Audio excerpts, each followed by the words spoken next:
What is going on, everybody? It is Dan, and we are back with another round of VBA playoffs.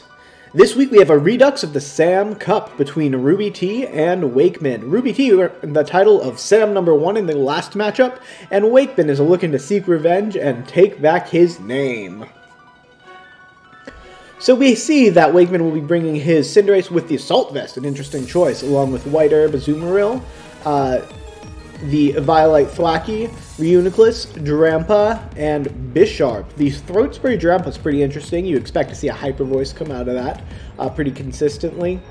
The Chocolate Berry Bisharp is also very interesting because being quad weak and not the most bulky Pokemon, I'm interested to see what fighting type moves it might be able to survive.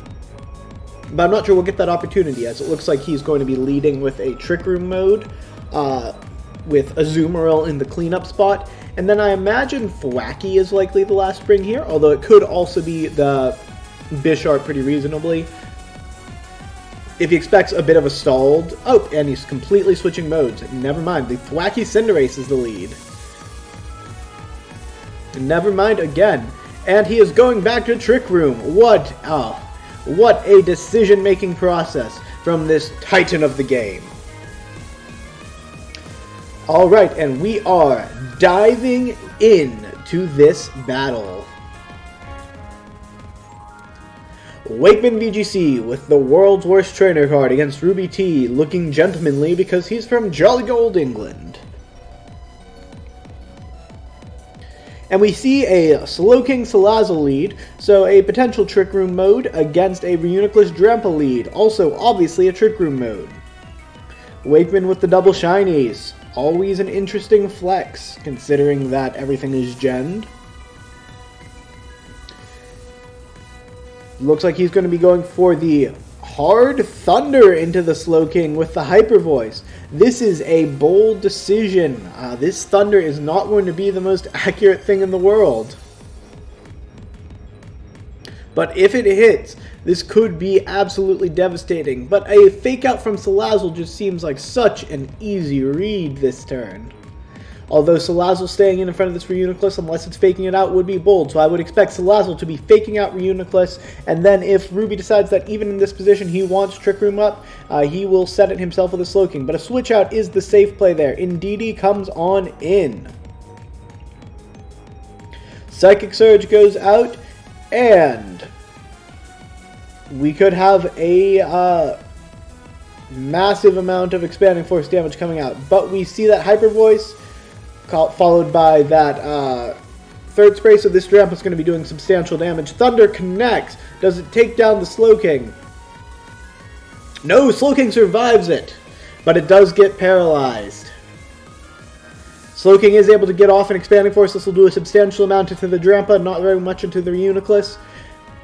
Drampa is in danger, but without Trick Room being up, Drampa is the second fastest thing on this field behind the Indeedee. Indeedee will be able to take it out with an Expanding Force, though. Wakeman's got to find a way to play around that. I imagine that Trick Room needs to go up this turn, but no, he's going for Expanding Force himself.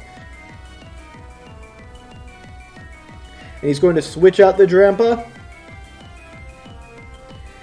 So we're going to switch the Drampa into the Bisharp.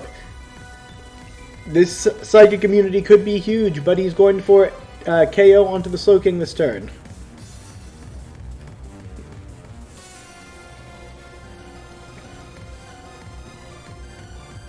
Bisharp comes on out.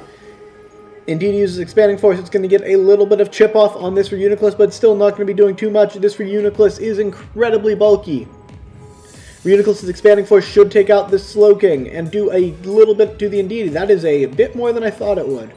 So that is still 2 hits away from the Indeedee, but with this Bisharp on the field, Indeedee is only going to be able to redirect, I imagine, the knockoff into it. So this is not looking like a great position for RubyT. Wakeman has a Mon advantage, a type advantage on the field, and now this Armaldo is going to come out. So Armaldo can have access to a fighting type move, I believe. It will also threaten this Reuniclus with a bug type move.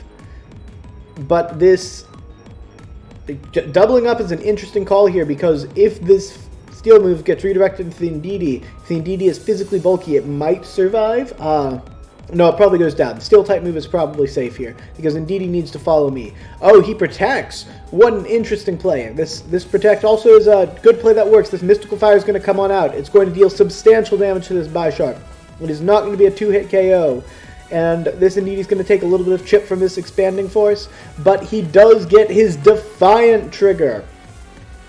Bisharp is now incredibly threatening if he can find a way to kill this Indeedee before the Indeedee gets one more attack into this Bisharp. Indeedee will survive this Expanding Force.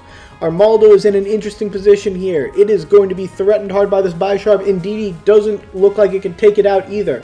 I think, unless this is a sashed Armaldo, Wakeman is going to be in a very, very strong position this game. I can't really see a great way out for Ruby currently, but I would not want to be in his shoes. He will need to potentially double up into this Bisharp, maybe get a double protect off. But this Bisharp could also just take out the Indeedee, but then it would eat a hit from this Armaldo.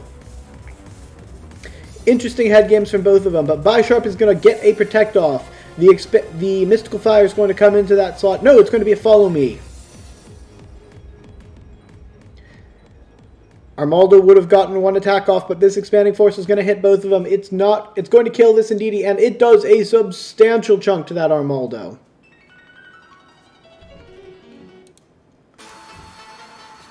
Then we have the Bug-type move coming out into the Reuniclus. Reuniclus goes down. But at this point, the Bisharp is absolutely threatening to kill everything on the field at +2. Depending on what he's got left in the back, he could potentially find a way out of it.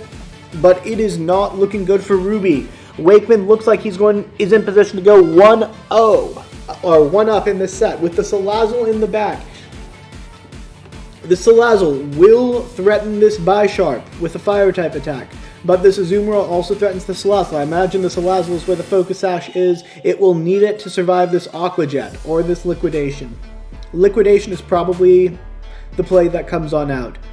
This Bisharp is either got to get a double protect or it's got to switch. Oh, this is a risky move. This is risky. I guess he's trying to set up a 1v1 against the Armaldo Drampa late game, or 2v1 against the Armaldo. This is a potentially devastating move for Wakeman, because if this Bisharp goes down, Salazzle is sashed, it can then KO the Azumarill with a Sludge Bomb the turn after, and then Armaldo will be outspeeding the Drampa. Armaldo has substantially high base attack. It has the potential to do it. The Flamethrower is going to come out. That's going to take out the Bisharp. If this Salazzle is sashed, Ruby may have turned this game around. Liquidation comes on out into the Salazzle. Salazzle survives with a Focus Sash. This Armaldo is going for Rock Blast. It is not going to be doing a lot of damage, but is it enough that a Sludge Bomb will take out this Azumarill next game? And then can the Armaldo take out the Drampa? It doesn't matter, because this thing has Aqua Jet. No, this is a great position. This is a great position for Wakeman. Wakeman will be taking this game because he's not choice locked into that Liquidation. He can just Aqua Jet the Salazzle this turn. And then even if this Armaldo takes out the Drampa, this Azumarill should be able to take it out afterwards. Wakeman is looking like he's going to be cleaning up game 1 pretty handily at this point. The only out is protect Salazzle, have Armaldo kill the Drampa, and then hopefully the Armaldo can take out the Azumarill without being killed. It's a lot, but Salazzle protect is step 1, and then this Armaldo needs to kill the Drampa this turn. Armaldo needs to kill the Drampa this turn. It goes for the... No, Drampa goes before Armaldo. Armaldo goes down, and this will wrap up the game. Aqua Jet is just going to be cleanup for Wakeman. So Wakeman, in the quest to reclaim his name, is going to be going up 1-0 with a very clean late game play and a surprisingly fast Drampa, given that he looked like he was leading Trick Room. We are going to be moving on into game number 2. There are some adjustments that I would expect to see here. Knowing that the Drampa is not a slow variant, I would expect Ruby to be leaning harder into getting that Trick Room up early, because only the Reuniclus functions under Trick Room, and it's not the most threatening thing into his team. It's not nothing, but he should be able to attack around the Reuniclus fairly effectively.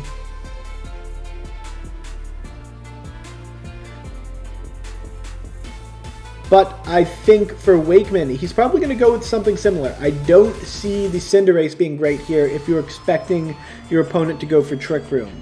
He could lead the Thwackey. The Thwackey lead would be interesting for the fake-out pressure, although he's shown a propensity to switch in that Indeedee early, so it might not be the cleanest play in the world. But he is going to go with the Cinderace Thwackey game too. This is a risk considering how likely it is that the Indeedee plus Slowking comes on out. I don't know if I like this play from Wakeman, but he's shown the willingness to switch his team with less than 20 seconds remaining on his timer before. So we'll see if he does it, and he will. And he will not. The indecision, the thinking, the man, the myth, the legend. I know his face is going to be edited out of this video, but the indecision is written all across it. He's going with Drampa Reuniclus in the back. I don't know if I like this. Oh, he's switching out the Drampa for the Bisharp. This feels risky. The Azumarill feels so good here. And he's switching out the Bisharp for the Drampa again. The brain is operating at 100%.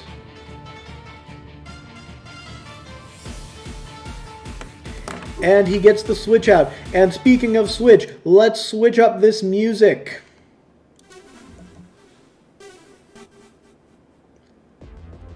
We've got the Salazzle Ninetales lead. He is not going Trick Room. This is suddenly a very, very nice position for Wakeman.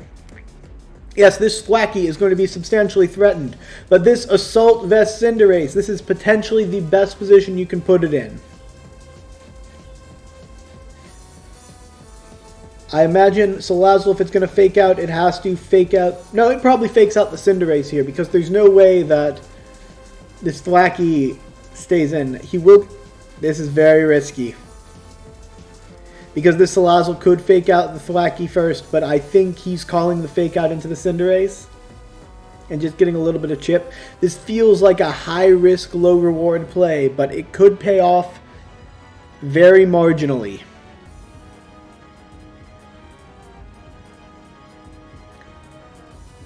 Will we be determining another semi-finalist this game? Indeedee comes on out, and he is going to neutralize that fake-out pressure. Ninetales is going to get off likely a massive heat wave. Will this Cinderace be changing types to hit it neutrally? Oh no, it's just going for a flamethrower directly into the Thwackey. Thwackey's not going to eat that, even with a Violite. I don't actually know if that crit mattered. It might have mattered. Based on the look on Wakeman's face, that crit may have mattered, but I don't know if I buy it. Snarl is coming on out. Colberberry, but this Snarl is really going to neuter the damage potential. That Ninetales is also very obviously Choice Scarf. It is Scarf locked into Flamethrower and at -1 now. Reuniclus is actually going to be in a very good position because neither of these things are going to deal substantial damage to it. Reuniclus could set Trick Room if he wants right now, knowing Salazzle is in the back. But no, he's just going to go for the straight damage output with the Expanding Force. Risky. I probably would have snarled and set Trick Room here for the late game speed control, but the Flamethrower is going to come on out into the Reuniclus. It's not going to do a lot. But Indeedee dodges the Snarl. Ninetales goes to -2. Indeedee will launch a Mystical Fire, but that's not going to do nearly enough into the Reuniclus. It will lower its special attack as well. This is becoming a war of attrition.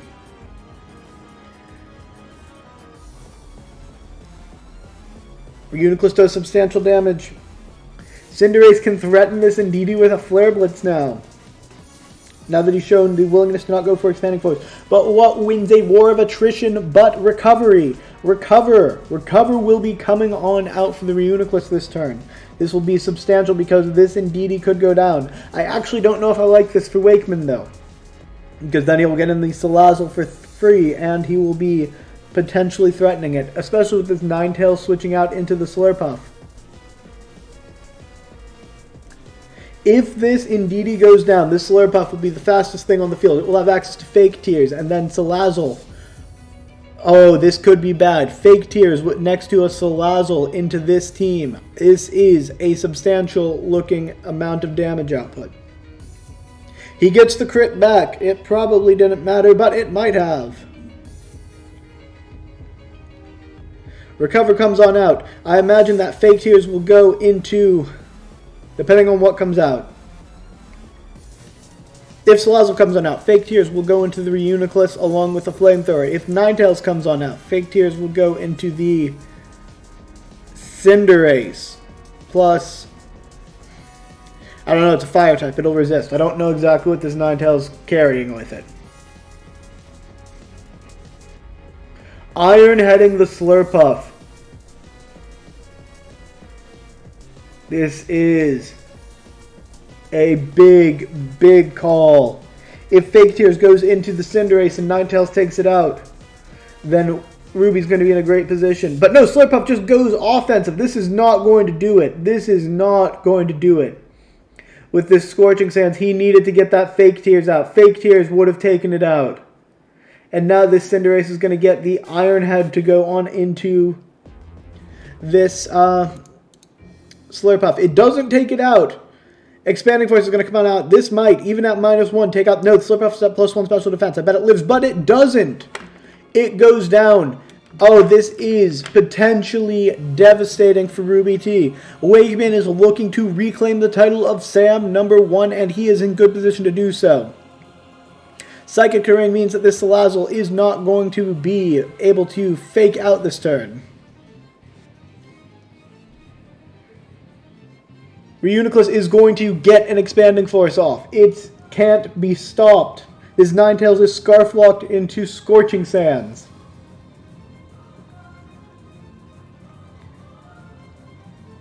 A double up might be his only out. I would have left the Cinderace in to hit something else. But no, Ninetales does not go for the double up into the Reuniclus. Instead, he is going into the Drampa, and he will not be able to stop this Reuniclus. He needed a double up and a crit. But this Expanding Force is basically going to lock up the game because this Salazzle is not going to be able to 3v1 at 1 HP. Good games to Wakeman, who has reclaimed the title of Sam #1 and advanced to the semifinals. With that, your semifinalists are going to be Wakeman, Rolo, Lucien, and me. Interestingly enough, 3 players with the bye lost in the quarterfinal round, but that's what you get with the high-level play at the VBA. Thank you guys so much for watching. Don't forget to like and subscribe to this video, and we will see you guys next week with some semi-final action. Hyper Voice is coming out, and I am peacing out.